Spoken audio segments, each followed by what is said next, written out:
കഥ ബുദ്ധിമാനായ ബാലൻ. ഒരിക്കൽ ഒരിടത്ത് ഒരു വ്യാപാരി തൻ്റെ കഴുതയുടെ പുറത്ത് ഗോതമ്പ് ചാക്കുകളുമായി സഞ്ചരിക്കുകയായിരുന്നു.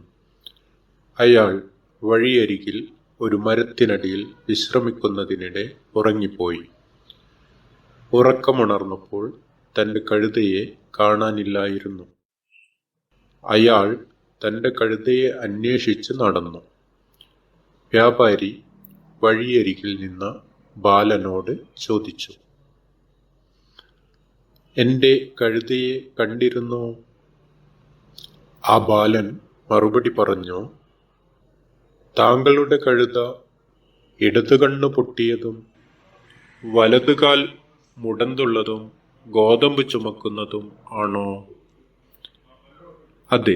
വ്യാപാരിക്ക് സന്തോഷമായി.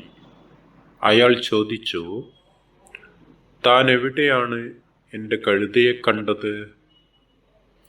പക്ഷേ അവൻ മറുപടി പറഞ്ഞു, "ഞാൻ കണ്ടിട്ടില്ല." ഇത് കേട്ടപ്പോൾ വ്യാപാരിക്ക് പെട്ടെന്ന് കോപം വന്നു. അയാൾ അവനെ ശിക്ഷ വാങ്ങിക്കൊടുക്കാനായി ഗ്രാമമുഖ്യന്റെ അടുത്തേക്ക് കൊണ്ടുപോയി.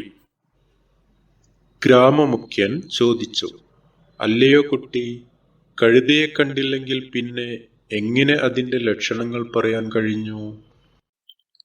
ആ ബാലൻ പറഞ്ഞു, "ഞാൻ ഒരു കഴുതയുടെ കാലടിപ്പാടുകൾ കണ്ടു.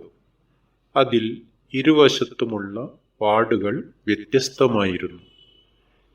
ഇതിൽ നിന്നും കഴുത മുടന്തുള്ളതാണെന്ന് മനസ്സിലായി.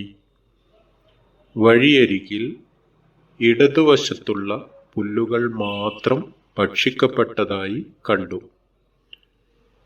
ഇതിൽ നിന്നും കഴുത വലത് കണ്ണ് പൊട്ടിയതാണെന്ന് മനസ്സിലായി.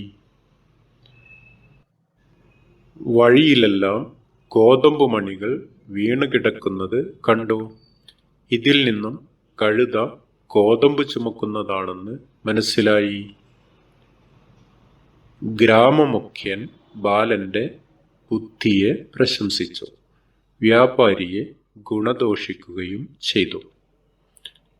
ഈ കഥയുടെ ഗുണപാഠം: ആരെയും പെട്ടെന്ന് വിധിക്കരുത്. കഥ കേട്ടതിന് നന്ദി.